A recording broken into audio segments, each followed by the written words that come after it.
าใจอาโวน้ำฝนไหลลงบนตักฟ้าห้องไปหาสันบกฟ้ามือบดบัง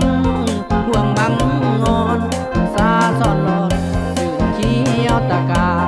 แต่น้ำตาที่ไหลลงน้อยมันไหลลงค่อยๆทำแก้มต่างกันไหลลงท่วมใจสุดทรมานเป็นมีดปาดขาดตายทั้งเป็น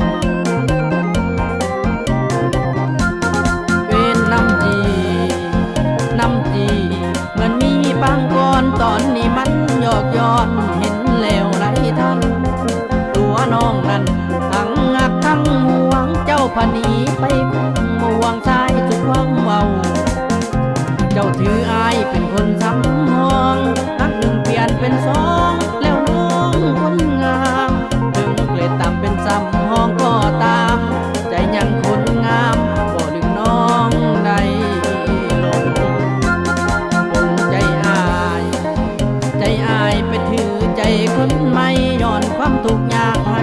นวลนอกบ่สนทุกกาสร้างบ่ตีอยากตีจนบาดว่าไปเห็นคน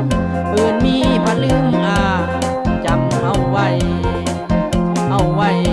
ในใจจำจื้อถือบทเรียนสอกซ้ำควรลำขาแม่